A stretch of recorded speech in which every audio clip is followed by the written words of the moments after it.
aqui reunidos mais uma vez para mais um Papo Finado. Hoje, com a presença de nosso querido Yuri Novarino, como convidado de hoje. Para acompanhar o bate-papo de hoje, temos Manuel Zanon e Estevão Barreto, nossos queridos especialistas em sanduíches da madrugada. Frios. Então, frios, óbvio, frios. E a gente hoje está aqui para receber um camarada que eu sou fã demais do trabalho dele, da abordagem dele, da vivência dele, que é o Yuri. Eu vou pedir para ele se apresentar, óbvio, senão vou ficar aqui babando o ovo dele. O Yuri, por favor, fala um pouquinho da gente, pra gente, de onde que você é, de onde você está falando, porque o Manel está falando da Itália, o Manel está em Roma agora, né? Aí tem dia que tem gente que já fizemos entrevista com o pessoal da França, da Irlanda. Então, fala onde você está, né? Qual área que você atua. E a gente vai começar aqui a fazer uma sabatina aqui sobre você aqui, jovem. Por favor. Beleza. Primeiro, agradecer o convite de vocês, em especial aí do Nicolas. Na última semana a gente tentou, mas muitas coisas aconteceram no meio do caminho que tornou-se um negócio inviável. Mas cá estamos nós. Um abraço à distância aí ao Estevão, né, que está lá em Roma. Eu tô pensando em ir, mas não fui ainda. Entendeu? O Manuel tá em Roma, eu tô um pouquinho mais perto. Eu tô aqui tipo em Rio das Ostras. O Manuel está em Roma, né? Eu sou pobre, né, Yuri? Tô pra pagar, né? Sabia que ia rolar um debote, eu sabia. Não, beleza, então. Eu me chamo Yuri Novarino, eu sou de Campos Goytacazes e estou aqui numa cidade extremamente calórica, mas calórica de calor, né? Eu atuo com medicina tradicional chinesa e medicina germânica. A medicina germânica entrou na minha vida com um curto intervalo de tempo, é uma coisa mais nova. Eu abracei a germânica em 2016, depois de uma experiência importante. E a medicina chinesa começou na minha vida em 2005. Eu estava terminando a faculdade de fisioterapia. Eu tenho a base de fisioterapia, né, como formação. E ela entrou na minha vida de uma forma muito expressiva, muito impactante. Eu conheci pessoas importantes dentro da trajetória da fisioterapia e que também utilizavam a acupuntura como uma ferramenta, como um instrumento, né, de associação, é claro, com a fisioterapia. Depois tive uma experiência muito bacana de ter ido à China algumas vezes. A primeira vez foi em 2010. E aquela experiência em diante, eu voltei e falei, não, agora eu não vou, não é que eu esteja abandonando a fisioterapia, mas expressamente de 2010 para cá, meu carro-chefe é a acupuntura e depois outras técnicas que associaram aí de um tempo para cá. A medicina germânica, a hipnose e as constelações familiares, enfim, outras coisas que se adicionaram no pacote terapêutico. Hipnose. Cara, cada tópico desse, você já abre assim um leque de pergunta, né? Medicina germânica. Desculpe, Yuri, desculpe. Não, tranquilo. Na pergunta. Fala. Tipo, você falou que foi pra China. Sim. Da onde que brotou isso? Tipo, eu vou ali pegar um yakisoba e já volto. Como é que foi isso? Da onde que você surgiu a ideia? Eu vou pra China. Sempre tive essa curiosidade, sabe? Tipo, não é um local simples e nem fácil de tomar uma decisão. Né? Como é que foi isso? Tipo? Quando eu terminei a pós-graduação em acupuntura, eu fiz aqui no Rio de Janeiro. E aí eu já criei aquela nuvenzinha, né, de insights. Como é que seria ir lá na fonte, né? Algumas curiosidades. Eu sempre gostei muito de viajar, eu já tinha viajado para outros locais antes, então sempre tinha aquela semente de conhecer coisas novas, de entrar em contato com culturas distintas, e aí aquilo me alimentava já antes de escolher a China.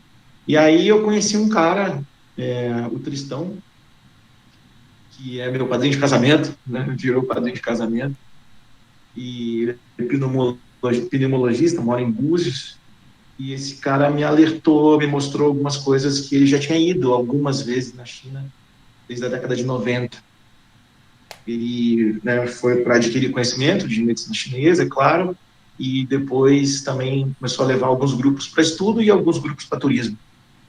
E aí a turma de turismo e de estudo de 2010, eu estava incluído nela. A gente se conheceu, criou uma amizade muito importante até hoje. E aí ele foi esse cara que meio que impulsionou a ideia para dizer, cara, olha, isso existe, isso é real, isso não é impossível ir. Eu levo grupos há um bom tempo e agora a gente está indo e o que você acha? E aí, além de eu achar graça, eu falei, pô, vamos, eu vou.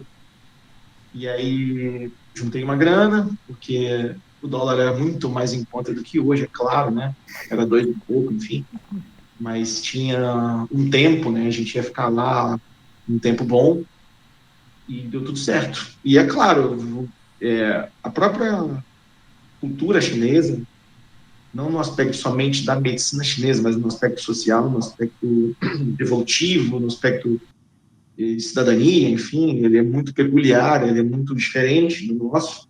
Eu digo que quando você atravessa o avião do Ocidente para o Oriente, tem uma catarse que acontece dentro do avião para algumas pessoas, e essa é uma das pessoas, fui eu. E aí eu me recordo muito, né, cara, que quando eu cheguei lá em Pequim em 2010, cada lugar que eu entrava, eu mesmo me emocionava, eu chorava. Eu via a medicina chinesa do que eu tinha aprendido acontecendo em cada esquina. No ato do cara se alimentar na rua, no ato do cara discutir no trânsito, no ato enfim, dos pais, como os pais olhavam para as crianças e como as crianças olhavam para os pais. Eu tinha muito uma visão mais ampla de estudar medicina chinesa quando eu estava andando na rua, por exemplo. E aí foi isso. Quando eu voltei, eu falei, cara, agora eu preciso me dedicar exclusivamente à cultura, porque não tinha espaço para outras coisas. E a história da acupuntura e da China foi brevemente essa, né? Eu tenho muita coisa para contar. Se a gente for mergulhar nessa coisa aí, vai um podcast de 20 horas para a gente falar de China, mas fiquem à vontade também se vocês quiserem perguntar sobre isso. Você passou quanto tempo lá? Ali foi onde tudo começou, né? Passou quanto tempo lá? A primeira vez, 2010, foram 21, 25 dias. Nossa. Que basicamente é o ciclo básico da acupuntura no Hospital de Pequim, no Hospital de Acupuntura de Pequim. Eles fazem um programa para gringo, né, para quem quer estudar lá, e mesmo você já tendo uma formação e uma experiência aqui, você volta lá ao ciclo básico, né? Mas o ciclo básico dentro do Hospital de Acupuntura de Pequim parece um pós-doc aqui, né? Porque Não, já vai. É um mundo novo, né, cara? Sem falar que você tá, igual você falou, você vai na raiz de onde brotou a acupuntura. Então, a quantidade de coisa nova, de detalhe que deve ter que pegar, não deve, nem imagino. Eu tenho uma pergunta. Pergunta. Tem 7. Não, eu tenho várias. É porque eu não queria muito. Eu sei que existem assuntos um pouco mais polêmicos aí dele, né? Vindo do Yuri, que são polêmicos para mim, para outras pessoas que estão ouvindo também. Mas só para poder dar um resumão de China, o que você achou mais estranho na China, assim, cara? Isso aqui não. Sei lá, de comportamento, de hábito, o que você achou mais bizarro, assim? Pô, Manuel, tudo. Assim, como eu fui lendo muita coisa, eu fui procurando explicações de pessoas que já tinham ido, para que eu me orientasse da melhor forma possível. Eu já estava entendendo que eu ia ter um choque de cultura importante.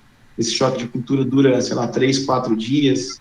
Para alguns, para outros, por exemplo, no outro grupo de 2012, a gente teve uma aluna que ela teve muita dificuldade, ela não conseguia comer, ela se sentia emocionalmente abalada e triste em todos os lugares, ela teve um jet lag absurdo, né, bem diferente dos demais. Então o impacto, o choque de cultura é muito grande.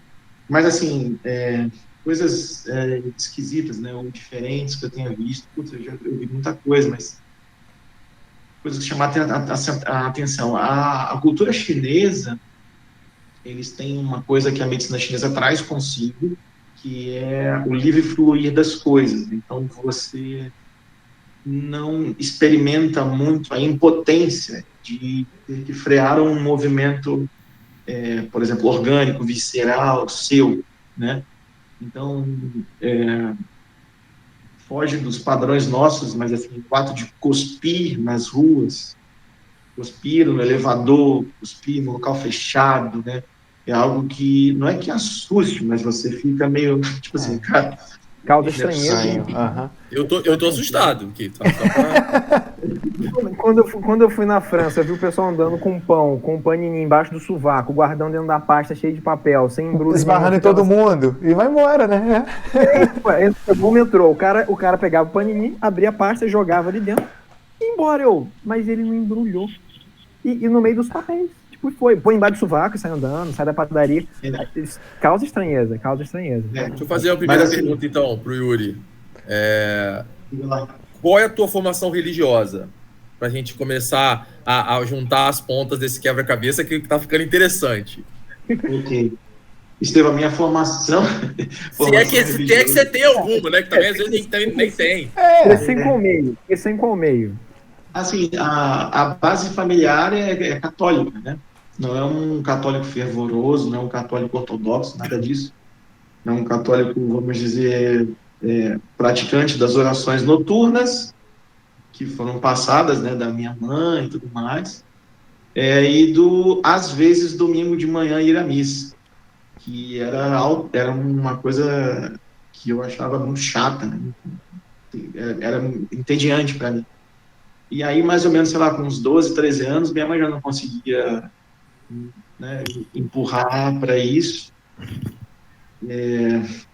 Eu falo que o afastamento, não foi um afastamento da fé, não na afastamento da fé, mas essa praticidade do cristianismo, ou do catolicismo praticante, veio muito também do conhecimento da música, eu digo isso, né? Meu pai, meu avô, meu avô já faleceu, mas meu pai era muito musical ainda.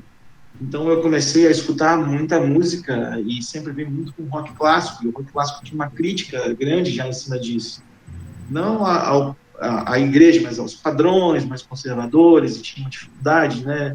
E eu comecei não me vendo nessas relações, né? Começou a chegar a adolescência, né? Revoltado. É isso.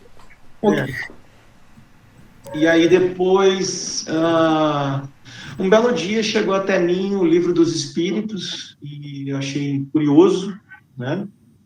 E comecei a folhear aquilo de forma muito lenta, né, tentando buscar entender algumas coisas, né. Algumas coisas fizeram muito sentido, foram muito simplistas, encaixaram fácil. Eu tinha, sei lá, uns 15 anos, 16 anos por aí. E depois eu comecei a mergulhar no que poderia se dizer hoje numa relação New Age, oculta, vamos dizer assim, alguns rótulos, né? E aí eu comecei a olhar algumas culturas, né? Os celtas, e tinha um comportamento específico.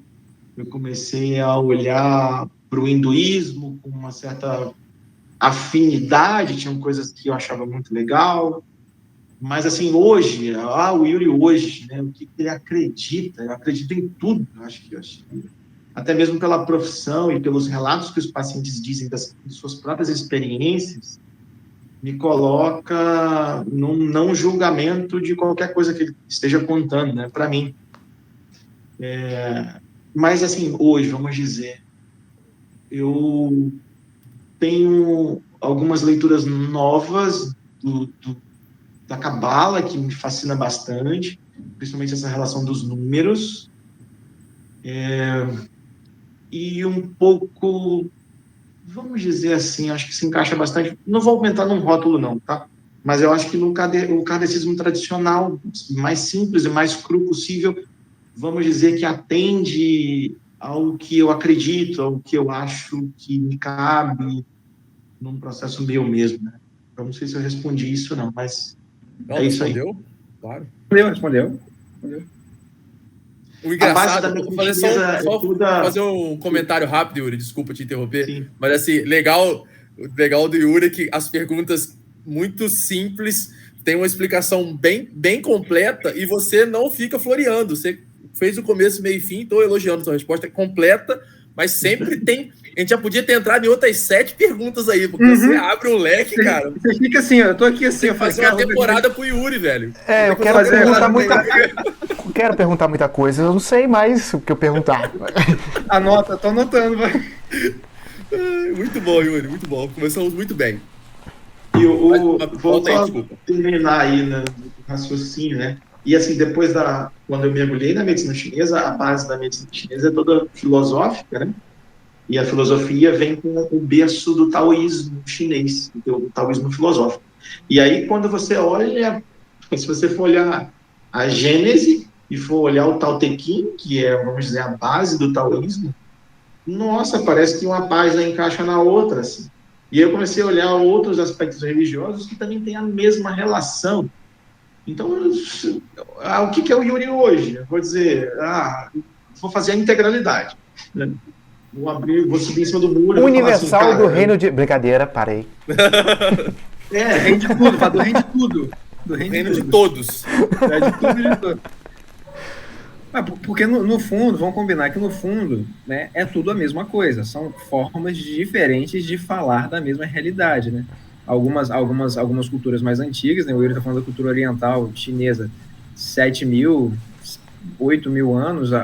O Fábio falou dos indianos, estava falando dos yogas uma cultura de 7.000 anos. O cristianismo tem 2.000 anos. Então, e o espiritismo tem 150, 160 anos. Então, são formas diferentes, de época diferente, de abordar a mesma realidade. Né? Então, isso também super antigos, né? Yuri, inclusive, depois se tiver uma indicação de livro sobre cultura celta, faça, por favor. Tá bem. Tenho curiosidade também. Manda pro Nicolas aí pra gente depois um livro, essa veia pagã aí é comigo mesmo. Eu acho que a gente já rodou lá, Emanuel. Acho que já rodamos lá. Mas o legal fica eu e o Yuri, a gente fica conversando por página de livro. O Yuri manda foto de uma página. Aí daqui a pouco eu vou mandar foto de outra. Daqui a pouco ele manda foto de uma página, depois eu mando foto de outra. Tem hora que você fica um monte de foto de página.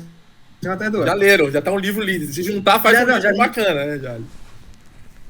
Cara, eu tive a gente foi a passeio mesmo, turismo, né? Pra Dinamarca, acho que em 2016, se eu não me engano. Meus filhos não tinham nascido, então era 2016. E a gente saiu de trem de Copenhague até Helsingborg, se não me engano, que é onde tem o castelo do Hamlet, lá, onde tem toda a história do Hamlet. E quando a gente chegou na estação de trem, tinha um casal com os instrumentos celtas tocando. E, caraca, bicho, aquilo ali era muito familiar, sabe? Era estranhamente familiar. Assim, parecia que quando ele ia entrar numa, sei lá, numa parte da canção, parecia que eu já sabia que ele ia mudar um acorde, não sei nem se aquilo tem acorde, não sei nem o que é aquilo, mas assim, eu parecia que ia encaixar, e eu falei assim, agora ele vai entrar nisso, e, pum, acontecia. Aquela dinâmica, né? Aquela dinâmica ali tava meio que introjetada, vamos dizer assim, né? E eu falei, cara, foi muito legal. Mas, assim, é claro que a gente pode entrar numa conotação dessa, né? Mas, assim, dos planos mais novos, do que eu tenho estudado, assim, profissionalmente, né? As constelações e a leitura biológica, a medicina germânica, a gente estuda também muitos fractais, né? As repetições que aconteceram dentro de um processo de ancestralidade.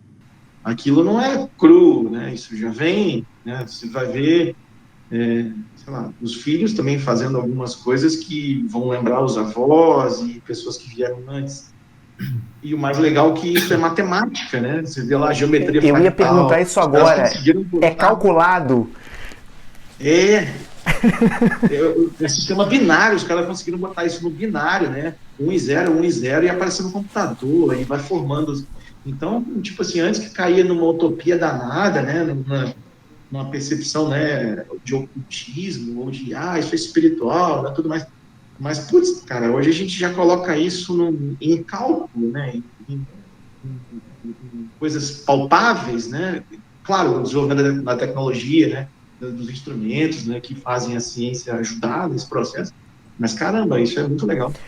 Yuri, se eu fosse, eu marco a consulta com você para poder fazer essa questão, como que seria, como que você venderia esse produto seu aí, de números? Me traz os termos para eu entender o que eu posso comprar de você.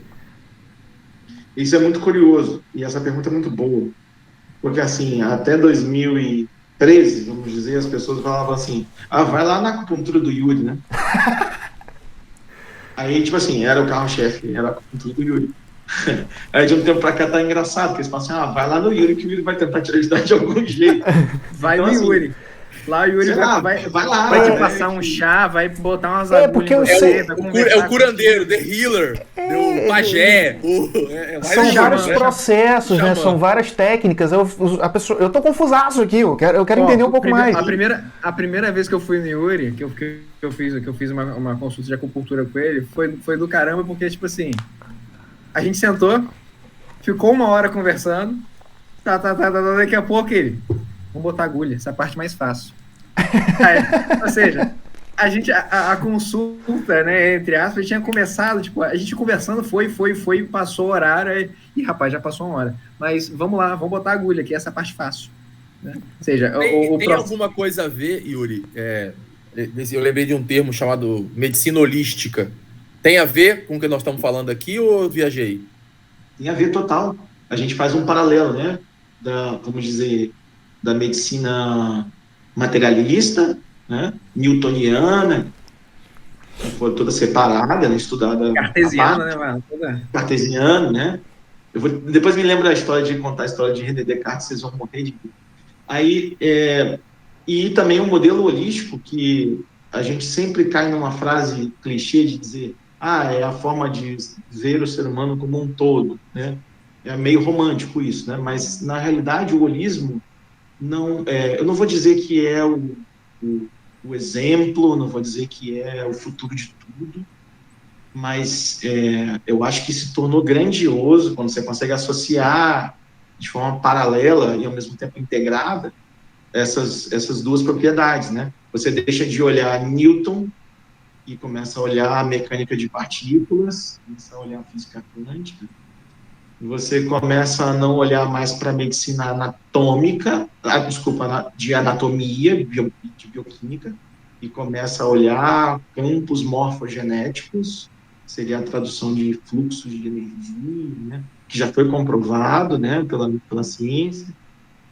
Você deixa de olhar o segmento corporal para olhar, uma emoção ou um trauma pode ter gerado essa mudança de comportamento nesse paciente, ou até mesmo um quadro de dor física, ou uma alteração a nível de algum item no exame de sangue, por exemplo.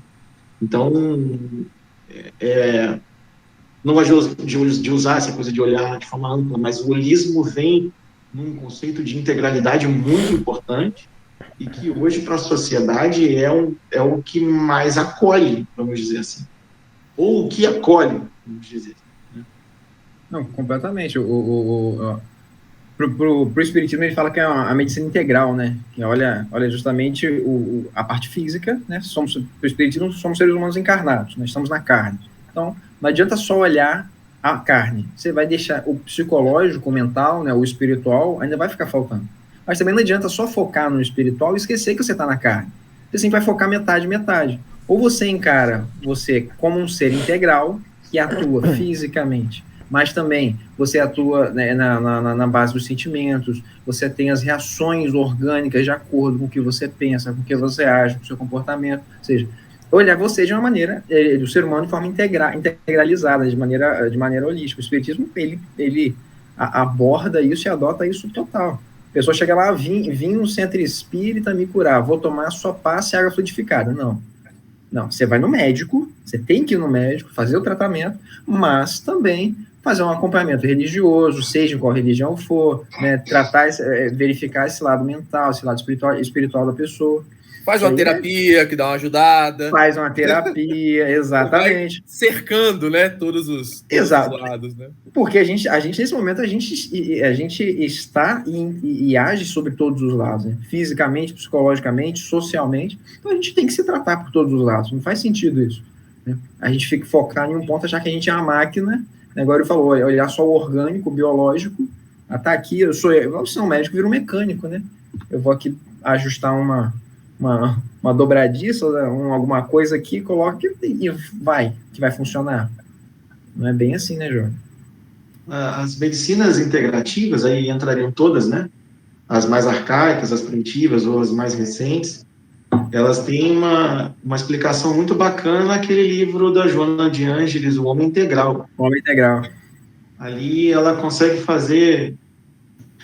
A gente fala dela, né, como se fosse a coisa mais íntima possível. Intimidade, Joana.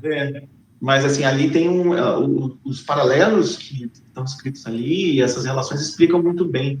Claro, numa visão espiritualista, né, sobre essas medicinas. Elas não estão... a medicina integrativa, ou as medicinas integrativas, elas não estão para derrubar o modelo hegemônico da medicina que se desenvolveu também, vamos dizer assim, nessa parte mais separada, né? mais Descartes, vamos dizer assim.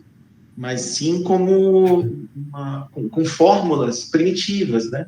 Com fórmulas arcaicas de potencializar o ser humano e não a doença, né? A medicina nunca foi tratar o ser humano, ela foi tratar o doente, a doença, vamos dizer assim. E muito se perdeu nessa arte curativa da própria medicina ao longo de todo esse processo, porque utilizaram o saber médico muito tecnocrático, muito minimalista, mas ao mesmo tempo cheio de critérios que não somam, eles dividem, e isso atrapalha muito. Yuri, E as medicinas integrativas vão abraçar isso muito bem. Continuo querendo fazer uma consulta e não sei como fechar um pacote com você. Eu acho que esse é o diferencial dele. Você o pacote você só fecha lá com ele. Você tem que ir lá. Você tem que conversar, velho. O problema depende muito, cara. A numerologia. Estou interessado na numerologia. Vamos falar sobre numerologia. Como é que você vai fazer meu mapa? Como é que funciona isso? Não, numerologia não é da minha alçada, não. Numerologia não manjo nada. Bom, é bom, então, ó, tá vendo? Eu preciso desse... Já tirei. Eu preciso esclarecer. Eu sei que o Yuri dá curso de chá. De chá também? Chá. Não. Fitoterapia brasileira, né? Brasileira. A chinesa, eu não consegui me adaptar muito bem, não. Até porque tinha que importar muita coisa. E às vezes importava gato e vinha lebre. Aí ficou um negócio bem difícil. Mas para fitoterapia brasileira eu tive uma formação bem legal. E uso bastante. Uau. Mas assim, vou responder o Manuel. Cara, eu acho que poderia... Vou tentar encaixar alguma coisa. Vou tentar botar um rótulo. Eu acho que o mais simples seria, vamos dizer, terapias integrativas. Né? Você vai chegar aqui, você vai dizer sua história, você vai dizer sua queixa, é claro, às vezes é uma queixa simples, às vezes é uma queixa crônica, às vezes são várias queixas, mas em cima dessa queixa a gente vai fazer uma leitura. Uma leitura ampla, vasta, que pode ser com uma origem transgeracional. Se for uma dor, por exemplo, pode ser uma dor por sobrecarga, pode ser uma dor por sobrecarga nível dentro do clã familiar, pode ser algum trauma geracional, ainda quando você estava na barriga da mãe, e a gente consegue acessar isso, porque são memórias e informações que estão aí. Eu vou sair da palavra DNA, mas estão aí em cada célula, né? Essa célula tem uma memória, ela tem uma informação importante, e ela vai se duplicando, passando para as demais. E a gente consegue achar a data de onde tudo isso começou, a gente consegue achar em que área do cérebro está sendo mais impactada, e é claro que dependendo da área onde esse trauma aconteceu, essa área vai ter uma representatividade física, né? Pode ser a gengiva, pode ser o ato de respirar, pode ser uma dor de cabeça, pode ser, sei lá, fungo nas unhas do pé, sei lá, tantas outras coisas. Vou te dar um exemplo. Tive uma paciente aqui hoje, em que ela reclamou que as unhas estavam quebradiças e lascando facilmente. Eu abordei ela com medicina chinesa, que tem uma representatividade importante na explicação dos fâneros, né, que seriam as unhas, os pelos, enfim. Mas quando a gente começou a entrar no campo das emoções, eu identifiquei nela que ela não estava conseguindo se reposicionar dentro do clã da família. Ela estava tendo sobrecargas, e ela não conseguia o quê? Mostrar as garras. Porque num comportamento arcaico, primitivo, as unhas eram garras. E as garras serviam para capturar coisas que estavam longe, bem como atacar, né? Então, ao mesmo tempo que eu não consigo dizer, ei, aqui não, né? Eu não aceito mais isso, eu não quero mais isso. E era uma relação extremamente abusiva dentro da família, que ela estava iniciando. Ela começou a ter as unhas quebradiças e lascando, né? E aí, quando eu comecei a abordar isso nela, ela começou a chorar, ela começou a se recordar algumas coisas importantes, né? E aí, assim, a gente já descobriu uma origem, pode ter várias coisas mais que isso tudo com hipnose, induzindo, como é que funciona? Eu ia perguntar isso. Aí entram as técnicas de como você vai fazer isso. A leitura biológica é uma delas, Psyche é outra delas, a hipnose sistêmica é outra delas, e aí entra um monte de coisa. Uau. Que irado, cara. Cara, eu tô viajando demais aqui. Não, e Yuri, é legal, porque assim, daí eu só pra te explicar um pouco, a gente entrou numa conversa aqui, o tema já foi pro saco, mas tudo bem, tá ótimo, vamos seguir assim que tá maravilhoso. Mas a gente aqui, a ideia é, o Nicolas é um cara mais sensato de nós três aqui, disparado. Isso aí você já vê de longe. É óbvio, não tem como. E ele traz o tema, um esqueleto, a gente vai falar aqui daqui a pouco sobre outras coisas e tal. E eu e o Manuel, a gente vem aqui para jogar pimenta nas coisas. Essa é a ideia. Mas pimenta com critério, também a gente não vem aqui falar bobagem, né? Para temperar. Exato. E, cara, muita coisa que você fala, assim, a minha formação é parecida com a dos dois aqui, a gente é família espírita e tudo, mas eu tenho algumas coisas que eu acredito, né, de vida e tudo, que vão muito de encontro a todas essas técnicas, a muitas dessas técnicas.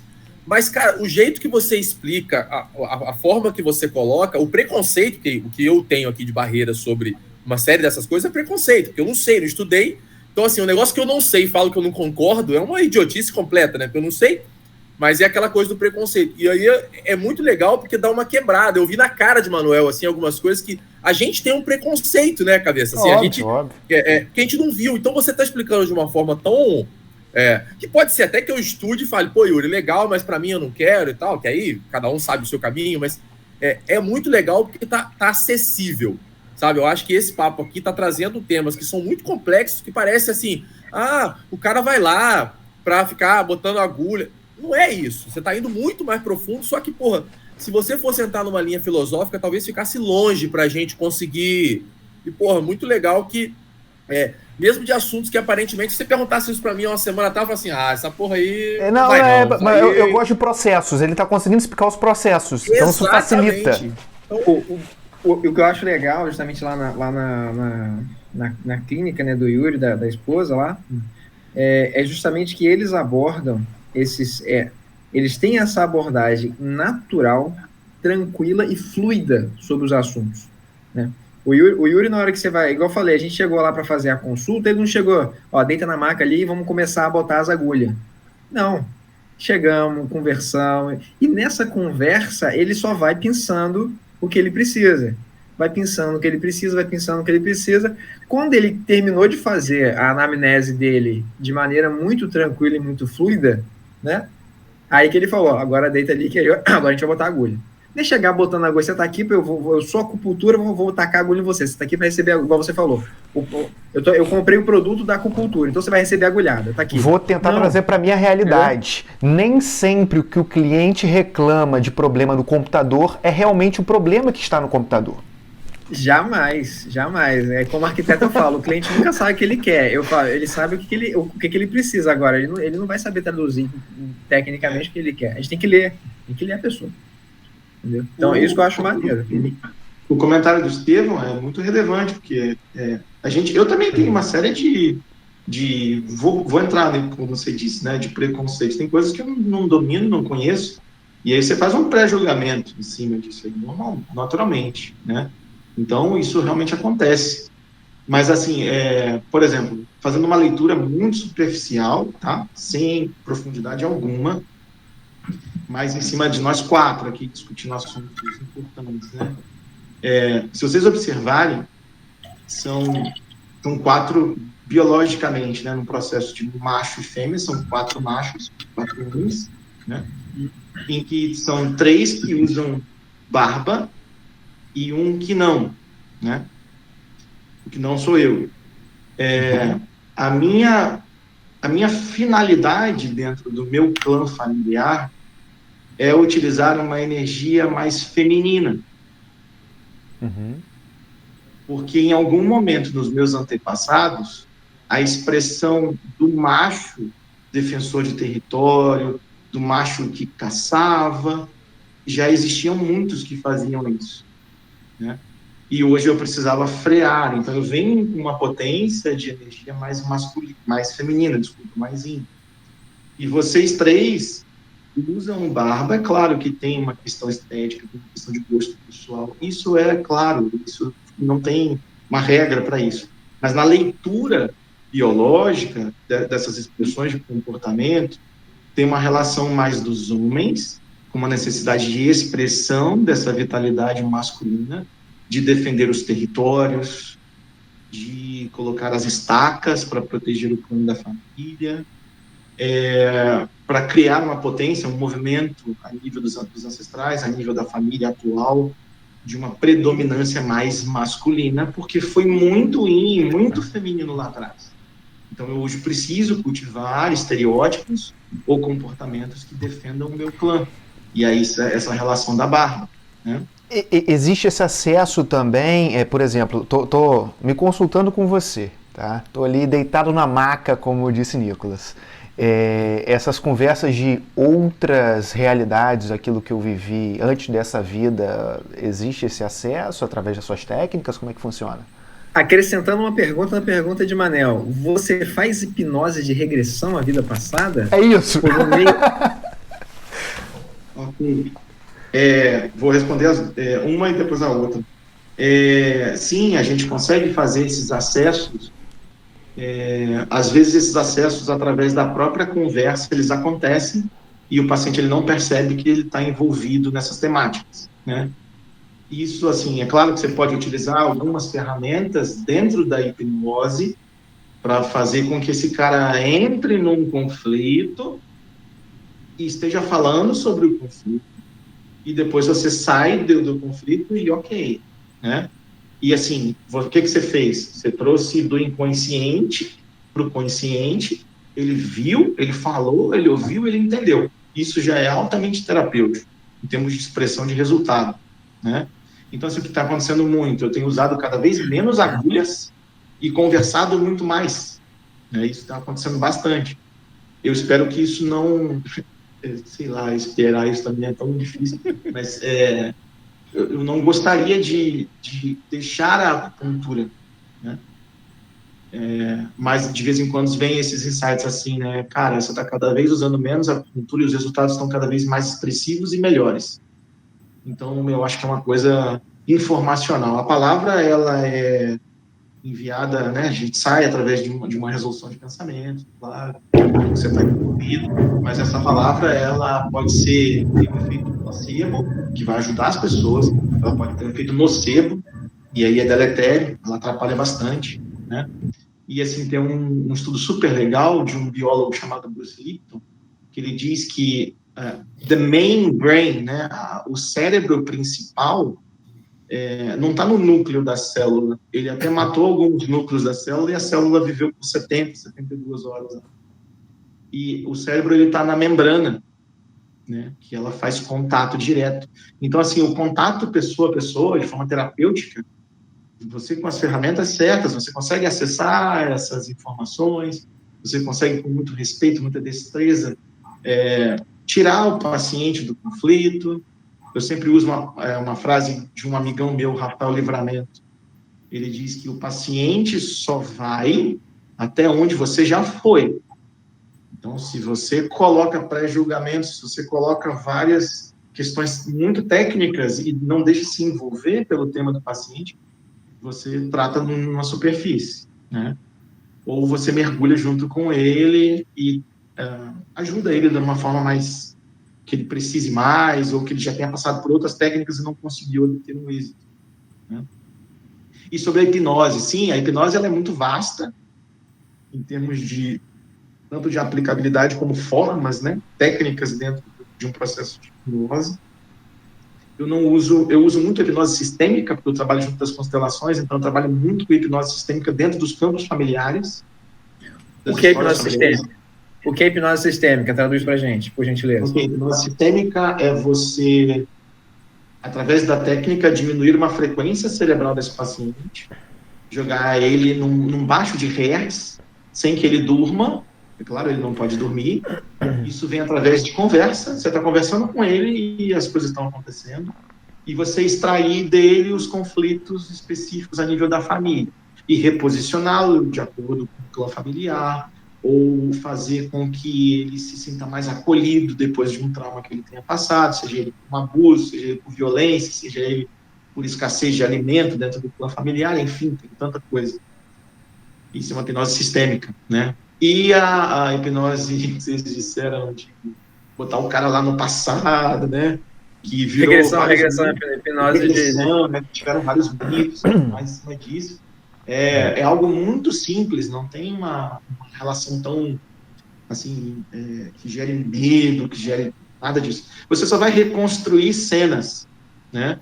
Claro, o paciente vai te ajudando, você vai reconstruindo cenas que estão gravadas no cérebro dele, estão gravadas nas células, né? Trazendo o conceito de novo de membrana celular. E você monta esse quebra-cabeça junto com ele, e ele vai ressignificando alguns objetos traumáticos, ele vai tendo novas lembranças de coisas que vivenciou, e de forma muito segura, você, junto do paciente ali, você consegue fazer essa sessão fluir, bem tranquila. Nesse conceito, então você de certa forma está me dizendo que existe uma influência, óbvio, de todas as partes, seja ela através de vidas passadas, mas principalmente dentro desse clã, desse grupo familiar de onde você veio. Ou seja, eu acabo trazendo nas minhas células, no meu corpo, memórias daquilo que os meus antepassados vivenciaram e hoje causam consequências para a minha vida. É isso? Isso tá diretamente relacionado com a constelação familiar, ou estou errado? Seria isso mesmo? Está relacionado à estrutura do pensamento sistêmico. Não é a constelação usa, né, desses termos, dessas teorias, e se construiu em cima delas. Mas, assim, por exemplo, muito se fala das constelações, fala muito do Bert Hellinger, né, que é o cara que ficou mais famoso, querendo ou não, os sets, né, as formas que ele tratava um ser dentro da família, ou todo o clã da família, é muito útil, muito eficaz, né? Mas tiveram caras importantes, né, antes dele. Um deles eu gosto muito, que é o Jacob Levi Moreno. Ele é um cara que fez uma técnica, quer dizer, né? Ele observou algumas coisas e criou uma técnica chamada de mitodrama. E aí funcionou muito, mas gerou muito polêmica também na época, porque você imagina, se nós 4 tivéssemos um assunto muito peculiar e difícil de tratar, e aí ele chamava nós 4, ele ficava de lado olhando, anotando e falava assim: conversem entre vocês. A gente ia discutir. Largava pro ir. E deixava o aço acontecer. E ele analisava aquilo tudo e depois falava: agora você traz um conflito disso, daquilo, você traz um conflito disso, daquilo, e cada um leva o seu conflito individual para casa, e em algum momento vocês podem se acertar ou não. Né? Ele externalizava uma coisa que estava implícita e a pessoa não via, né? Já que durante ali a discussão, a pessoa deixa florar sem perceber, ele só ia pensando. Sim. Louco isso. Pergunta agora, você falou de... Aí a gente entrou no tema que eu acho que é o mais polêmico de todos, que você aborda, na minha visão, com relação à constelação familiar. Acho que esse é o... Né, a gente lê muita coisa por aí, né? Tem coisas muito boas, coisas muito ruins e tudo mais. Os comentários, ou a pessoa odeia um negócio, ou a pessoa ama de paixão, é apaixonada, é revolucionária. Aí você pode falar, foi mal.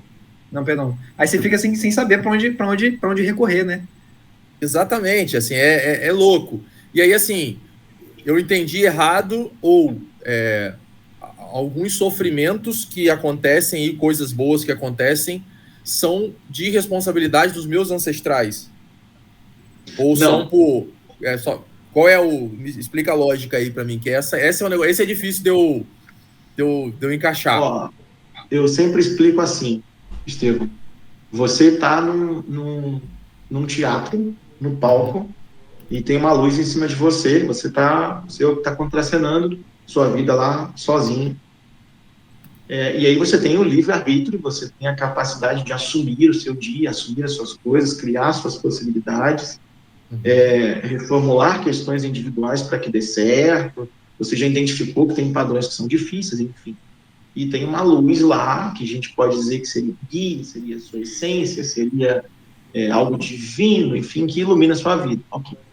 diante de você tem uma plateia, que são pessoas que convivem com você, que passaram pela sua vida, enfim, né? E aí você pode tratá-las da melhor forma possível, algumas você vai ter alguns embates, algumas coisas que foram difíceis, enfim. Mas a coxia do espetáculo, da vida, que é negra, né? Ela é escura, porque é o inconsciente, 95% do nosso dia a dia está no inconsciente, a gente só fica manifestando comportamentos do inconsciente. 5% só é consciente. A gente está aqui conversando coisas que a gente está consciente, a gente está trabalhando nos 5%. Mas, assim, por trás de nós, nessa coxinha do espetáculo, onde as coisas estão escuras, são 95%, e isso basicamente vem dos processos transgeracionais, né? Dos nossos pais, dos nossos avós, enfim. Na teoria, eu nunca tive essa experiência, mas na teoria tem muitos relatos de análises sistêmicas familiares que o cara conseguia acessar até 7 gerações para trás. Putz, cara, 7 gerações para trás é muita coisa, e muita coisa pesada, muita coisa muito difícil. Assim, na minha experiência prática, a gente consegue chegar nos avós de forma muito tranquila, a gente consegue tentar até chegar num bisavô que veio trazendo componentes, ou bisavós, né, que vieram trazendo componentes difíceis que você está repetindo. E por que a gente repete, às vezes, as dificuldades? Porque dentro do pensamento sistêmico, o qual as constelações fazem parte, tem uma coisa chamada de lealdade sistêmica. E o que é a lealdade? Por eu estar vivendo, dependente da minha circunstância de vida, eu fui grato porque lá atrás eles conseguiram se permitir evoluir, se permitir ter novos filhos, e eu cheguei até aqui. E isso é considerado uma lei, né? As regras podem ser mudadas, mas as leis operacionais na biologia, na ancestralidade, a gente não consegue mudar. Então, por exemplo, vou te dar um exemplo, né? Se o seu avô teve um comércio e quebrou, né? Não foi bem sucedido no comércio. Hoje você pode experimentar dificuldades não em tocar o seu negócio, mas às vezes um medo e uma insegurança de faltar dinheiro, recurso, um medo e uma insegurança de gerenciar o seu dinheiro. Você vai olhar o dinheiro como um objeto traumático, você pode olhar o dinheiro como algo sujo, algo difícil, né? E isso vem no passar do desenvolvimento humano, passando de essência para essência, chegando até aqui. Experimentando um sentimento que foi de outro, né? Que conseguiu passar de uma geração para outra. Seria mais ou menos isso. Isso. E o que você mostra para o paciente é exatamente isso, né? Você fala, olha, o que aconteceu lá atrás, você tem que ser muito grato, porque você está aqui podendo usufruir da sua vida. Mas você não é o seu avô, você não é o seu pai. Você está num momento que é seu. Essa culpa não te pertence, né? Não. E aí você vai dando sentido para isso junto com ele. Mas é claro que a maioria das pessoas acabam tentando anular, né? Não, fala assim, meu pai fez isso comigo, mas dane-se, eu vou fazer diferente. Não vai. Vai repetir por uma lealdade, né? Por uma necessidade biológica. Você vai odiar coisas nos seus pais, mas quando seus filhos nascerem, você vai replicar de forma involuntária algumas questões, não todas. Você já tratou isso, você já melhorou isso, mas algumas questões que vão de novo aparecer, de novo impactar, para que você olhe para isso, né? Um dos professores que eu tive, que foi o Emmanuel Campbell, ele disse exatamente isso, né? O universo, ele é muito cordial. Então, coisas que não foram resolvidas, elas vão aparecer de novo ali na sua frente várias vezes, até que você olhe para isso com atenção e dê um espaço para isso. E o que as constelações fazem é exatamente isso, dar espaço para esses componentes, né? Respondi aí? Respondeu, claro, como sempre.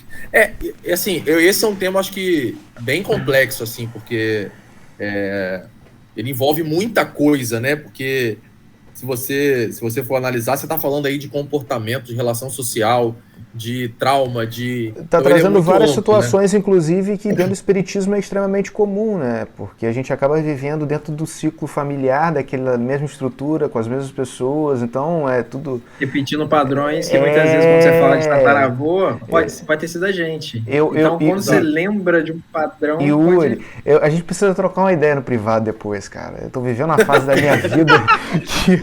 Eu preciso de uma consulta. Eu preciso conversar com você, cara. Eu preciso. E a família tá... Cara, a família, nesse quesito que eu tô vivendo agora, você não tem ideia do peso que tá sendo pra me livrar de várias situações. Você tá falando aqui, cara... Não, sem sacanagem agora, sem brincadeira, sem zoação, sem veneno, gente. Tô falando de coração. Ele tá falando... Eu tô aqui literalmente me emocionando e ficando arrepiado, porque é justamente isso. A gente repete padrões, e eu enxergo isso. Durante o início da pandemia, que eu tive muito tempo para pensar e conversar comigo mesmo, eu comecei a analisar determinadas situações que eu replicava por cultura familiar. E isso está sendo uma briga muito grande. Eu estou nessa briga há 2 anos já. Eu passei por vários processos de conflito interno que eu estou tentando trabalhar. E o que eu estou vivendo... Eu não vou abrir isso aqui no podcast, não tem porquê, né? Mas a gente precisa conversar sobre o que eu estou vivendo. Manuel, eu não sei a mínima ideia, não tenho a mínima ideia. A gente se conhece assim, mas eu não tenho o conhecimento da sua história, claro. Mas assim... você não está na Itália à toa. A Itália vem com um berço muito importante numa relação da história da família, né? Eles têm um olhar sobre a família muito voltado para o campo maternal, né?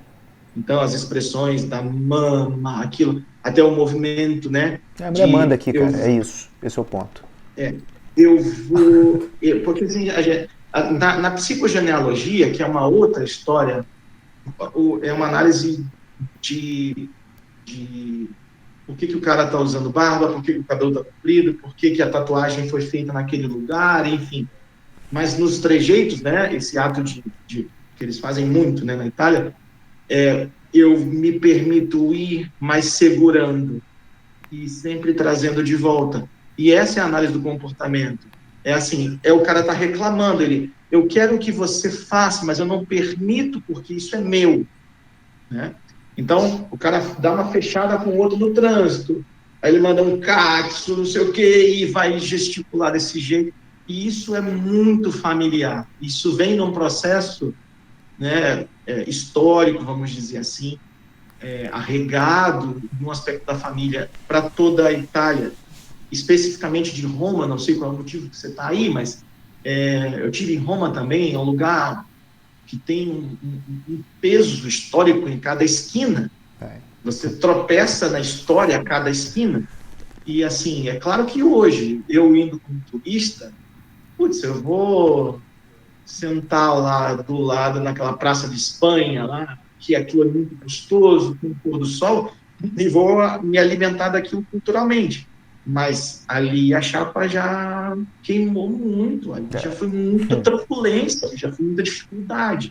E basicamente eram conflitos familiares também. Ninguém está em lugar nenhum à toa, nem às vezes a turismo. Estava conversando isso hoje com um terapeuta. Conversando isso, Manuel, já marque a sua sessão, então, né? Nós vamos ficar aqui depois do horário, nós vamos marcar essa. Ô, Nicolas, eu posso me meter aí no tema agora pra gente dar uma guinada? Ixi, só vai. Segue o coração, só vai. Me lembrei agora desse ponto, porque é pra gente não deixar de falar disso, que eu acho que é a nossa espinha dorsal aí dessa primeira temporada. Yuri, nós já estamos falando de segunda temporada, hein? E você, cara... Eu muito abusado. Quantas temporadas tiver, você vai vir, tá, bicho? Já bota aí, que... Só esses primeiros minutos aqui, nossa. A gente vai falar bastante nessa primeira temporada. É lógico que cada convidado vai ter ali o seu contexto, né, de experiência, porque isso é um bate-papo, né? A ideia do Papo Finado é falar disso, que é um papo que ele finda, mas é que nem a nossa vida, né? Que diz que a pessoa tá afinada, mas a gente sabe que não tá. Então é um pouco disso. Para falar bastante sobre design inteligente. que é um conceito moderno aí agora de que existe uma inteligência por trás da criação. A ciência usou muito esse conceito para dizer que era de uma forma ou de outra científico. Tem gente que chama isso simplesmente de Deus ou de acaso, enfim. E aí essa temporada, né, é o nosso tema central, e dada a sua visão de tanta coisa diferente, né, de vivência cultural, profissional, né, e do seu aspecto religioso também, que você circulou bastante aí, a gente queria te ouvir um pouco sobre a sua visão da criação, dos rumos que a humanidade, que o mundo, que o universo e o metaverso e tudo mais seguem. Já ouviu falar de design inteligente? O que ouviu? Enfim, eu acho que essa pergunta vai... E a gente vai acabar voltando em China, em constelação familiar, e um monte de coisa depois de novo, mas a gente não podia deixar passar essa pergunta aí, né? Cara, bacana a pergunta. Eu já li algo muito superficial sobre essa relação do design que você disse, né? Trazendo para o Yuri não terapêutico, o Yuri não no trabalho, eu, de forma muito crua e simples, eu acredito no movimento da natureza. E é claro que o movimento da natureza tem uma gênese. Eu não vou me importar em tentar nomear essa gênese para colocá-la, se é Deus, se é um outro nome, se é uma mulher, eu não sei. Mas eu super acredito numa força motriz, né, de uma origem. Essa origem a gente pode interpretar hoje com a explicação dos campos morfogenéticos. Super recomendo um cara chamado Rupert Sheldrake, um cara que eu leio bastante e que me ajuda no meu campo de trabalho, porque ele estudou exatamente essa relação dos campos morfogenéticos. Ele conseguiu estudar que acima da pele, até 40 centímetros, você consegue emitir uma frequência, né? Ele conseguiu medir isso em laboratório, que é mais legal. Então, cada órgão ele emite uma frequência, cada órgão tem milhões de células, e essas células trabalham num coletivo, trabalham com ecologia, trabalham com economia, para manter o organismo funcionando, mas elas também têm uma inteligência nata. Essa inteligência nata é um campo morfogenético que vem de outros seres que habitaram anteriormente a nossa própria vida e que vem trazendo todas essas informações, essas memórias das informações. E uma coisa que eu gosto muito de dizer é que o olhar do observador, isso é física quântica pura, né? O olhar do observador, ele altera a resposta do experimento, do que está sendo observado, exatamente. Então, basicamente, a pergunta que eu me faço o meu cérebro só reconhece o que eu vivo, o que eu estudei, o que eu senti, o que os meus antepassados sentiram. Então, essa é a minha realidade. E a minha realidade não pode, eu tento me controlar todos os dias, não posso. A minha realidade, eu não posso entender que ela é superior à do outro, e nem que ela seja inferior à do outro, né? E isso, para mim, é a expressão maior de um fluxo de energia que existe, que a gente vai seguindo, vai dando novas formas, que seriam os nossos filhos, passando todo esse arcabouço que a genética, né, vocês já sabem, a genética deu uma ruída de uns 10 anos para cá, porque a epigenética veio trazendo todos os componentes que explicam melhor o nosso mundo, né, que é basicamente o meio que mostra a necessidade, e o nosso organismo só se adapta àquilo. Antes a gente tinha uma ideia darwinista, né, de competir, de que eu tenho que ser melhor, numa relação de um organismo ser maior do que o outro, e o que está menor vai se tornar extinto. Mas eu venho trazendo relações mais do Jean-Baptiste Lamarck, né, que foi contra isso, né? O Lamarck dizia nunca foi competição, sempre foi cooperação. Então, os organismos que se cooperam evoluem, né, vão adiante. E eu acredito que a cooperação é algo divino, é algo que já vem nato na gente, Você olha uma criança, a criança vai começar a competir quando ela entra no conflito do pai, ou no conflito dos pais, né? A criança de 0 a 7 anos, ela é uma expressão totalitária dos conflitos dos pais. Então, vai dizer lá, vou dar um outro exemplo, né? A minha filha teve uma laringite, é algo que assusta os pais, porque ela começa a falar com muita dificuldade e cada vez que inspira, você vê os músculos se destacarem aqui, você acha que ela está num sofrimento respiratório. É claro que isso pode se tornar algo complicado, né? Não vou tirar esse termo. Mas a pergunta que a gente tem que fazer diante daquilo é: o que é que estava entalado aqui em mim, ou na minha esposa, que eu não conseguia expressar ou verbalizar, e a minha filha tem 4 anos, até 7 anos ela pode somatizar esses eventos dos pais. Como que ela somatiza? Através dos campos morfogenéticos, né? A criança, pela lealdade, entra na constelação de novo, né? Pela lealdade familiar, ela vai dizer de 0 a 7 anos que o papai do céu é o papai e a mamãe do céu é a mamãe. É a forma de materializar esse conceito que a gente acaba passando para eles. E o que eu acredito, né, que você perguntou, né, o que eu vejo disso, eu acho que existe uma força motriz, sim, que eu não sei de onde veio, não sei nem se tem nome, mas que a gente tem, eu tenho total respeito a isso. Eu acho que caramba, olha o quanto a gente evoluiu, olha o quanto, até onde a gente chegou. A gente vê muito as catástrofes, né, agora a Covid e tudo mais, é tudo um processo evolutivo, deixa de ser. Então, basicamente é isso. Eu acredito muito nessa relação divina, mas uma expressão mais energética, né, mais um processo natural. É bem um conceito cabalista isso, sabe? É bem cabalista. Não deixa de ser. É bem cabalista, né? No sentido de que não sei nem se tem nome, tipo, não dá para falar. Não tem como falar, né? A Cabala tem isso. Você tem um pentagrama sagrado que é impronunciável. É impronunciável. Você não se pronuncia Deus, o Criador. Porque a primeira que você pronuncia, você limita, né? Você restringe, você já define mentalmente. Então você não pronuncia, você visualiza o tetragrama, sabe o que representa, mas você não fala, não tem que falar. Então, quando você fala assim, é um conceito imaterial, é um Deus, é um criador imaterial, né? A Cabala judaica, né, o judaísmo, tem essa parte mais que é iniciática, né, que é a Cabala, ele tem isso, no sentido de que o Deus é Deus material. Deus não... Isso a gente tem de uma maneira muito bem resumida, se for parar para ver, nos próprios 10 mandamentos. Quando você comenta lá que isso pode ser alguma coisa transgeracional, tem lá: eu sou o Senhor vosso Deus, que puno a iniquidade dos pais nos seus filhos na 3ª e na 4ª gerações. Né? Ou seja, não é agora. Quando você voltar, né, ainda assim você pode sofrer as consequências daquilo que você fez. Por mais, se você não conseguiu equalizar isso, fica tranquilo, jovem, na próxima experiência você equaliza.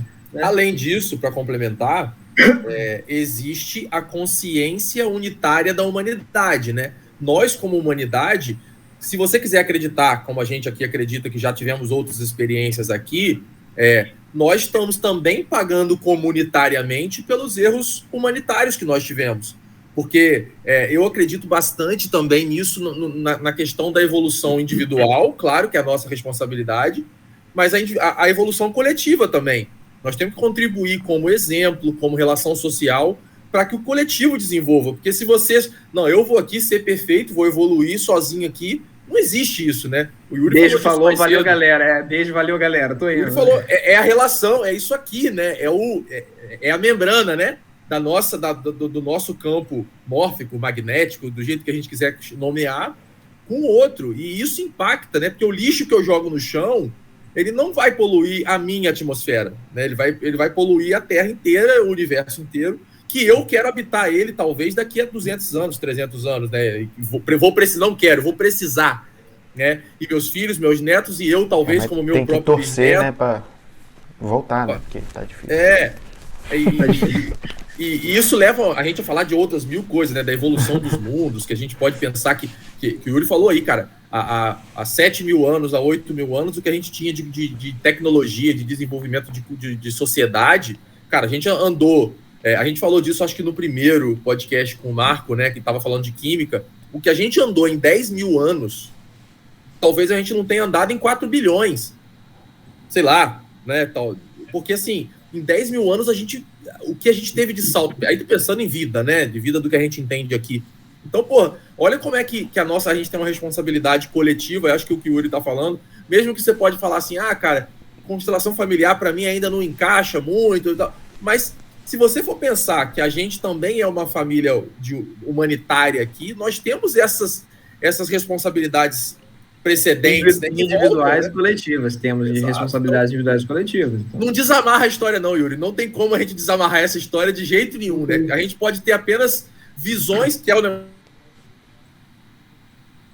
do observador, né? Voltamos aí para a física quântica, né? Eu estou observando o que você está falando de uma forma, tenho a minha carga, Nicolas tem a dele, Manuela dele, você a sua, mas de certa forma nós estamos falando a mesma coisa por prismas de visibilidade de cada um, né? Então, estamos voltando. Eu falei que a gente ia voltar nisso várias vezes quando surgisse o tema principal, né? Enfim.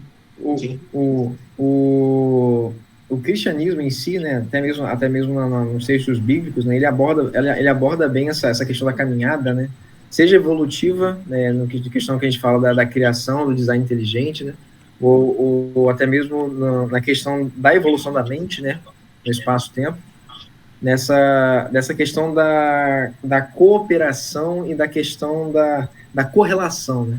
Não existe uma caminhada solitária, né?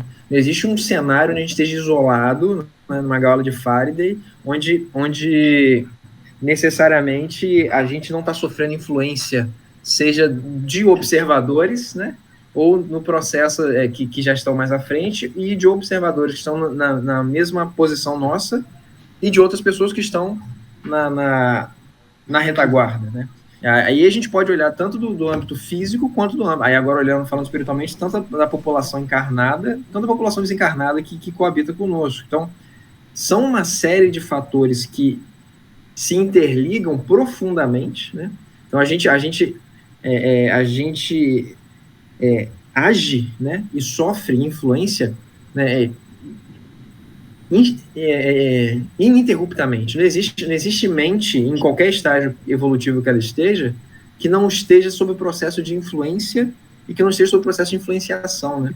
Então, aqueles que estão mais à frente vão levando a gente, e a gente que está aqui vai levando quem está atrás, e assim a gente vai conseguindo fazer essa correlação, né? Essa relação, esse relacionamento. Eu atendi ano passado um cara, foi muito legal, ele era mais velho que eu, ele devia ter uns 38, 39 anos, e ele falou que ele tinha muito medo de mar. E aí ele tinha uma certa rejeição ao dezembro, janeiro, fevereiro, porque a família, antes todo mundo ia para a praia, e ele sempre teve muito medo de mar. E aí eu perguntei para ele, aconteceu algo no mar que você tenha se sentido acuado, né, ou impotente de realizar alguma coisa, um afogamento, alguma coisa? Ele falou assim, Yuri, há muito tempo atrás, quando eu tinha uns 11, 12 anos, meu pai me deu uma prancha.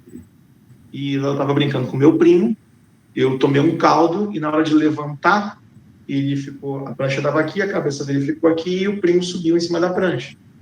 Então, por uma fração de segundos, 2 segundos, 3 segundos, ele se debateu embaixo da prancha, né? E aquilo ali foi altamente traumatizante e impactante. Tudo surgiu daí, ok. E aí você fala assim, mas como é que a cultura vai ajudar a tratar um cara desse? Foi super legal, porque isso foi mais ou menos em outubro, e a gente não usou nenhuma agulha. Como é que a gente tratou dele? Basicamente, eu levei ele no conflito de novo, a gente mostrou tudo para ele, a cena de como foi, e eu perguntei para ele, como é que você se sente nessa cena? Ele falou assim, Yuri, muita sensação de aperto no peito, né? Falta de ar. E eu falei, você sente falta de ar? Ele, não, eu estou com uma sensação de opressão no peito e minha mão está começando a ficar fria, né? E eu falei, ok, a gente saiu dessa terapêutica e eu falei para ele, cara, você acredita que nós um dia, A gente migrou dos oceanos, éramos peixes, e por uma necessidade, a gente se torna anfíbio e começa a ter acesso à terra firme. Então, antes, esse impacto, na verdade, eu estou revivendo, olha, se vocês observarem, eu estou revivendo o trauma do cara e estou começando a ficar, né? Eu estou acessando o cara, mas, enfim, é algo dele, não é meu, fica para lá. E aí, o que ele trouxe disso? Uma sensação de aperto no peito. Isso a gente traduz como brônquios, né? E eu falei para ele, cara, lembra-se que você, num processo evolutivo, você saiu da água para a terra. E os brônquios, os nossos brônquios hoje, eram os arcos branquiais dos peixes no processo evolutivo. E esses caras respiravam na água, eles não conseguiam sair da água. No processo evolutivo, sim, né? E eu falei para ele a única coisa, eu falei, cara, você não consegue respirar mais na água, mas todas as memórias, essas informações de um dia que você foi peixe e foi anfíbio, estão aí encurtidas nas suas células, até hoje. E aí ele ficou me olhando assim, ele falou assim, cara, e aí? Eu falei assim, aí que você guarda essa informação para você, e na primeira oportunidade que você tiver em contato com piscina, com cachoeira, com mar, enfim, você me avisa. Isso foi mais ou menos em outubro. Eu tinha esquecido desse cara, foi mais ou menos finados, 2 de novembro, não é? Isso aí. Pergunta aqui, o nome do papo é Papo Finado, eu não sei o dia de finado, gente. Foi mal. Dia 2 de novembro. Putz, ainda tem isso. 2 de novembro ele foi à praia e ele me manda um selfie que ele estava com a água aqui, ele não mergulhou no mar, mas ele entrou no mar. E aí eu perguntei para ele, porra, quando foi a última vez que você entrou no mar? Ele, tinha uns 12, 13 anos. Ela tem 38. Caramba. Então você fala assim, porra, isso foi curativo? Para ele, sim. E para mim, ok, também. Eu não preciso fazer com que o cara mergulhe no mar para ele entender que ele rompeu com um trauma. O fato dele olhar para o mar e não mais entender que o mar é algo ruim para ele, negativo. Ameaçador, né? Ameaçador, que ameaçou a sobrevivência dele ou a integralidade física dele, ele pode usufruir da natureza. E aí pronto, e ele ficou feliz da vida, né? E eu acho que é isso o tempo inteiro. Isso vai muito de encontro também, é porque Estevão não estava na entrevista anterior do nosso amigo Fábio, Namastê. Namaskar. Namaskar, um pouco mais complexo, já não me pergunte mais como que é a tradução, esqueci. Mas essa consciência coletiva é impressionante. A gente sempre volta, as culturas são diferentes, a origem é diferente, a gente só muda os termos. E no final das contas, a interpretação é basicamente a mesma.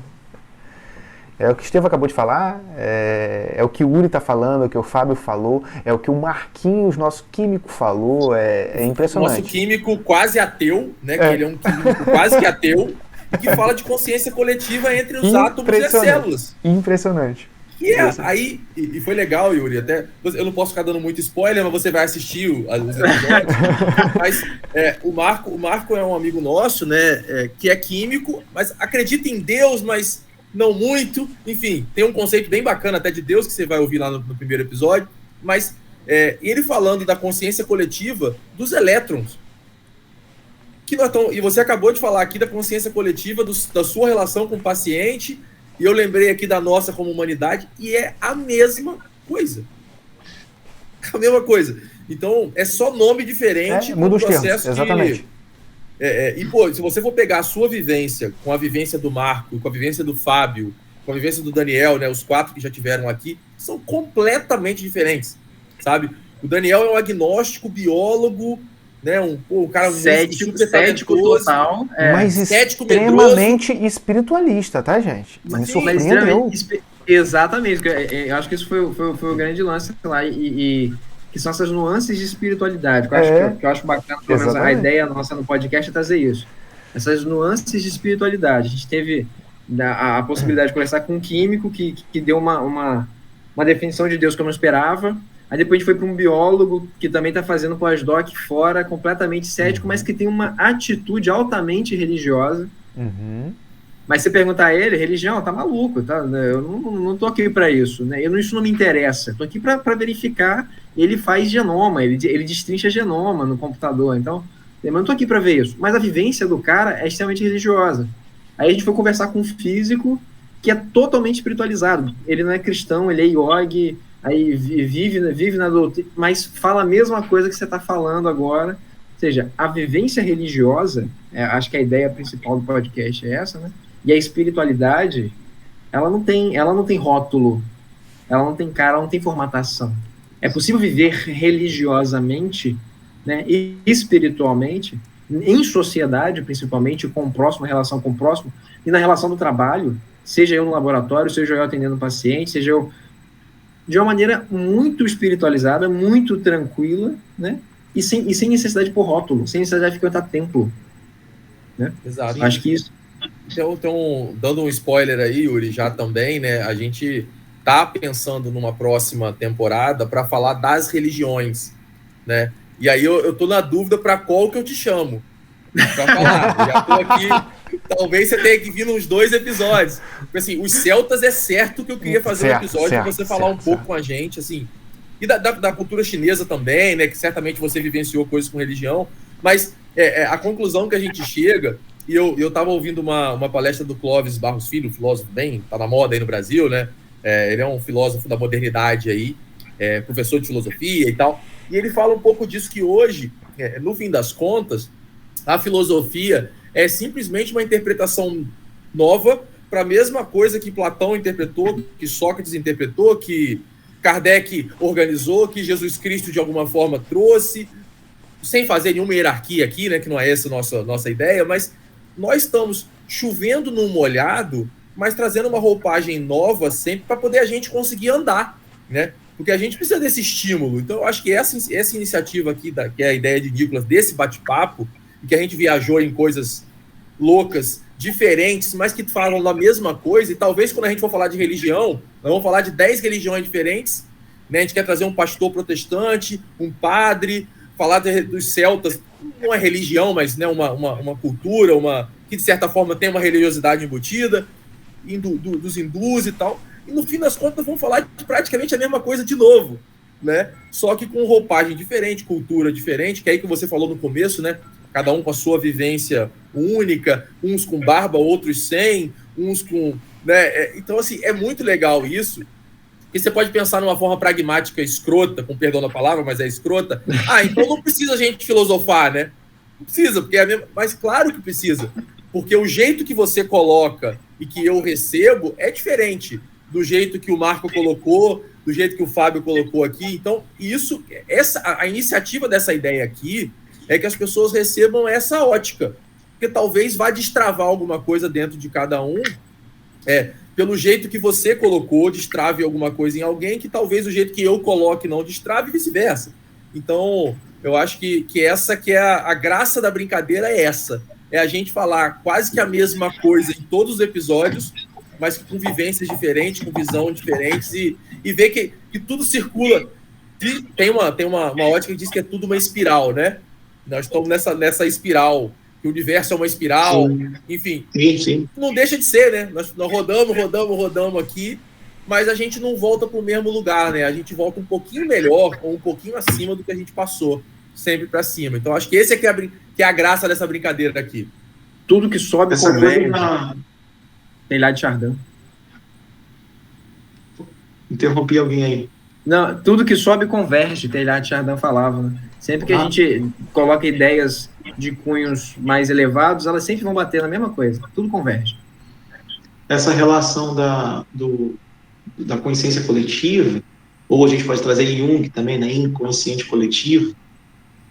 Tem um estudo, eu não me lembro o autor, tá? Eu sei que é nos Estados Unidos, se não me engano, é na cidade de Portland. Tinha uma criminalidade muito grande no final da década de 90, latrocínio, e, assim, assalto à mão armada, um monte de coisa. E aí eles se juntaram para fazer práticas meditativas todos os dias, durante 15 dias. E o índice de toda essa relação caiu vertiginosamente na cidade durante esses essas práticas meditativas em toda a comunidade, né? Eram, sei lá, 600 pessoas, 500 pessoas que se uniram para fazer esse estudo. Então, isso é consciência coletiva também. Você emite frequência, seu cérebro emite frequência, se conecta aos demais, né? O Einstein chamou isso de efeito fantasmagórico. Né? Olha que curioso o que o Einstein disse, né? Que é exatamente isso, né? O cérebro é uma antena de rádio ligada 24 horas, emitindo frequência e recebendo frequência. E essas frequências podem ser, entre aspas, beneficamente contamináveis, né? Para o outro. E, através disso, se a gente for olhar assim, quanticamente, você consegue transformar uma sociedade inteira. Mas, é claro, é um modelo que rema contra uma hegemonia que vem, né, de um processo, vamos dizer até econômico, né? Processo neoliberal, processo materialista. A própria ciência aposta mais numa ciência materialista do que estudar campos morfogenéticos, né? Entra numa coisa muito sutil, para eles é uma coisa que não interessa tanto, né? Mas que mudou muito, é claro. Eu tive a oportunidade de conhecer o Amit Goswami, que é um físico quântico que tem um movimento ativista de amor muito legal no mundo inteiro. Encontrei com ele em Brasília, né? Eu e minha esposa, a gente teve a oportunidade de jantar com ele. Foi uma coisa assim que eu falei, cara, nunca que eu ia acreditar que estava acontecendo isso, né? Ele está muito presente naqueles 2 documentários Quem Somos Nós, né? Ele é um senhorzinho de chapéu.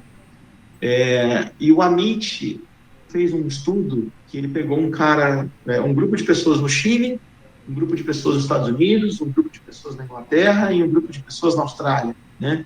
E marcou um dia, um horário específico, com as mudanças de fuso horário respeitadas, né? E pediu para essas pessoas mentalizarem coisas e escreverem coisas, né? E durante o estudo, o apanhado é que quase 80% das pessoas pensaram as mesmas coisas e escreveram coisas muito próximas, né? E aí ele diz, olha, sabe o que o Einstein tinha dizido sobre o spin do elétron, né? Os elétrons se conectam sem uma relação de tempo e espaço, né? Ele faz aquele joguinho, né? Aqui, eu estou aqui, né? O Manuel está aqui, mas na realidade isso não existe, a gente está assim, né? Não existe.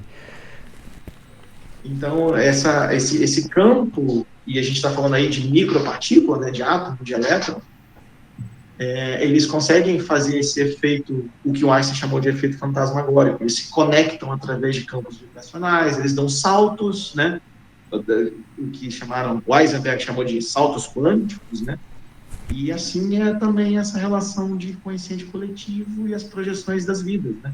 É muito legal, uma interação total. O Emmanuel, ele tem um livro que é Pensamento e Vida, é sensacional esse livro. É um livro pequeno, né? Mas só de tamanho, aqueles livros pequenininhos, mas são pesados, né? E ele logo começa fazendo uma analogia sensacional durante o livro todo, que é comparar a mente a um espelho, né? Ele fala que a mente é o espelho da vida em toda parte. Então ele vai falando que tudo que no ambiente que a gente está, a gente emite informação e recebe informação desse espelho. E conforme a gente dispõe desse espelho, seja sob a forma que a gente se coloca, seja sob a clareza, né? O espelho está mais ou menos embaçado, mais côncavo ou menos côncavo, a gente direciona perfis e recebe perfis de pensamento, né? É aí que ele fala, o reflexo esboça emotividade plasma a ideia, e a ideia determina atitudes, né? Ninguém ultrapassa de improviso os recursos da própria mente. Sempre estamos refletindo a mente daquele que está mais próximo, né? Agora, aí ele vai levando essa analogia a parâmetros sensacionais. Para onde que você direciona o espelho da sua mente, né? Qual o perfil de pensamentos você está procurando espelhar? Seja para você, no sentido de captar aquelas imagens, mas ao mesmo tempo que você capta, você reflete como espelho. Então, o que você está refletindo para o próximo, né? Então, o Emmanuel tem esse livro é sensacional, Pensamento e Vida. Ele fala sobre pensamento, definições de pensamento. É muito legal, assim. Isso é louco, porque quase ele relativiza quase que o livre-arbítrio, né? Uhum. Porque, de certa forma, você é tão impactado pelo meio que é lógico que a gente tem o livre-arbítrio, né? Você pode levantar e desligar o podcast agora aqui e não fazer mais, tá aqui. Não faça isso. Não façam isso. Mas o seu livre-arbítrio, ele é enviesado. Porque você é enviesado o tempo todo por tudo que está acontecendo, né? Pelo livre-arbítrio dos outros, exato. É uma esponja que fica sugando e molhando as outras esponjas, né? Então é muito louco, né? É uma relação muito... Viagem total. Mas desculpe, Yuri, eu te interrompi. Não, esqueci. Droga. Então aqui, para fechar, que já foram de conversa aqui, ó. Deixa eu ver aqui, ó. Já foi 1h30. 1h30. Travado. 1h30. Eu achei que eram uns 10 minutos, tá vendo? É isso que eu tô falando. Porque se a gente for começar a puxar... Não, ainda vamos. Aí Manuel vai nascer o sol. Vai começar a puxar assunto. Fala. Uma dúvida só. Mas agora no numerologia não tem como mesmo a gente tentar fechar nada. Brincadeira. Vai, Yuri. Cara, muito, muito interessante. Eu quero aproveitar. Eu sou sempre um antipático, Yuri. Eu quero aproveitar e fazer diferente nessa gravação. Agradecer. Né? Porque eu sempre fico quieto. Eu sou péssimo com despedidas. Eu preciso socializar mais. E, cara... A gente já deu esse feedback pra ele, tá, Yuri? A gente já deu esse feedback pra ele, que ele tem que tratar os convidados assim com mais ameno, né? Mais empatia. Mais empatia. Cara, muito simples e muito confortante a maneira que você traz... como você enxerga as coisas. Como você... processa as coisas, como as coisas... Eu gosto muito de processo, né? Eu falei isso no início do podcast. Então, sem dúvida, você quebrou várias barreiras preconceituosas aqui de o que é constelação, será que eu posso buscar medicina? Pode chamar medicina? É uma boa pergunta, inclusive, alternativa, tratamentos e técnicas, principalmente orientais, que pra gente é uma lógica, é um outro planeta, literalmente, né? Tudo que vem do Oriente é um outro universo, praticamente. Pô, muito bacana. Obrigado por essa experiência, cara. Essa troca. Porra. Vou pegar o gancho aqui para deixar a Nicolas encerrar, então. E aí depois a gente deixa o Yuri também dar a sua... Depois dessa de Manel, tô assim, ó. Yuri... Yuri, pra Manel parar e agradecer. Pra Manel ser legal com alguém, cara, é difícil. Cara, assim, eu... Pô, é fato que eu tinha talvez mais umas 20 perguntas, então você já tá convidado aí para as próximas. Acho que a gente tem que fazer mais esse bate-papo, acho que isso ajuda a gente a... Essa troca é boa demais, obrigado mesmo pelo... Eu já pensei umas 5 pessoas para te indicar, tá? Vou mandar mensagem para elas na sequência aqui, mas, cara, você precisa ir lá destravar esse negócio. Mas, cara, é muito legal ver que, pô, é muito genuíno o que você fala, com muita tranquilidade, assim. Então, você não tá aqui fazendo um sensacionalismo de solução fácil para nada. Tem um embasamento, tem um estudo, e você falou, cara, o processo de cura vai acontecer da medida que cada um tiver predisposto a isso, de quiser... Né? E pode ser no modelo que você traz, pode ser em outros, enfim, e tá tudo aberto. Então, muito legal mesmo, obrigado pelo bate-papo. A gente já tinha feito uma boa experiência antes tocando junto, né? Foi muito legal aquele dia. Pô, isso aí tá sentindo foto também. Porra, demais, nem fala. Mas já fica então 2 convites aí, pô, pós-pandemia, a gente estando mais tranquilo, fazer um som. E para falar de religião, é certo que a gente vai te chamar de novo. Obrigado aí mesmo. Porra, foi um prazerzaço, muito legal. Depois desses 2 passarem pano por você, eu falei, vai passar pano por você, mentira, vou passar pano por você. Passa mais um pouquinho que dá, passa mais. Vou passar mais um pouquinho. Cara, eu falar de Yuri, eu sou apaixonado por ele. Eu conheci o Yuri, no primeiro dia que eu conheci, o Manel tava junto, no primeiro dia que a gente conheceu o Yuri. A gente tava na casa dele. Eu lembro. A gente tava fazendo Verdade. O Yuri chegou, cumprimentou a galera assim, eu acho que tinha ido correr, sei lá, malhar, ele entrou. Porque ele entrou, eu fiquei assim, ó, com esse cara. Mas, tipo, a gente nunca tinha se visto, né? Aí eu perguntei pra Kétia, eu falei, posso dar um abraço nele quando ele voltar? Vamos dar um abraço nele. Nossa, tem tanto tempo isso, cara. Quanto tempo é isso? O Yuri tem... Rapaz... Foi uma única vez também. A gente reunia... Em 2013. Ninguém tinha filho. Ninguém tinha filho. Aí eu falei, cara, a tranquilidade que ele passa, assim... Eu falei, então vou dar um abraço nele, cara. Pode dar um abraço nele, perguntei pra Kétia. Pode dar um abraço nele quando ele voltar? Ela começou, eu falei, já foi de cara, assim, entendeu? Particularmente, acho que são amizades de longa data. Né? Que você bate o olho e você já vê. Olha ele aí, ó. Você reconhece a pessoa. Então, e essa tranquilidade para lidar, seja dentro do consultório, né? Quando a pessoa... quando a pessoa chega lá com problemas, né? Com dores físicas, né? E ele na tranquilidade vai ali sabendo pincelar, né? Faz a anamnese de uma maneira sensacional, né?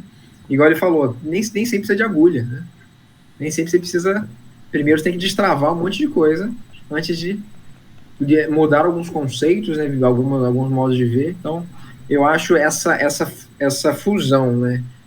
Em que ele faz e como ele flui, tanto ele quanto a esposa dele, na religiosidade, esse respeito à religiosidade e a naturalidade com que se faz isso dentro do campo profissional, né? E também na relação com as pessoas, eu acho isso, assim, sensacional. Por isso que a ideia era trazê-lo aqui. Com certeza vai voltar mais vezes para a gente bater mais papo aqui, tá? Tem várias perguntas sobre a China, como é que foi, as coisas malucas que aconteceram na China, trocar umas ideias sobre hipnose, algumas coisas que já li sobre hipnose. Aí a gente vai sentar e vamos destrinchar isso depois com calma. Mas já agradeço a paciência, a tranquilidade.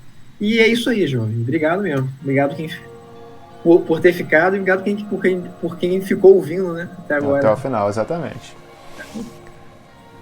Pô, eu que agradeço, gente. Eu acho que é super importante essa interação, mesmo a gente já ter se conhecido antes, mas eu acho que se a gente colocasse mais outras pessoas junto, o papo rende, né? Essas coisas vão rendendo, porque eu acho que são necessidades individuais antes disso tudo, mas que quando você abraça um coletivo e vê que essa representatividade do que você leu, do que você estuda, do que você viveu, ela tem uma troca, né? Uma outra pessoa também tem argumentos, não numa necessidade de convencer você, né? Não isso, mas que também experimentou coisas importantes e que às vezes vão de contra o que você, né, vivenciou, aprendeu. Isso é super válido, né? Eu estou lendo um livro chamado Educação para Além do Capital, que fala muito sobre uma ruptura, né, com esse ato educacional do modelo neoliberal, em que você concentra as crianças numa prisão benéfica dita pelo processo educacional.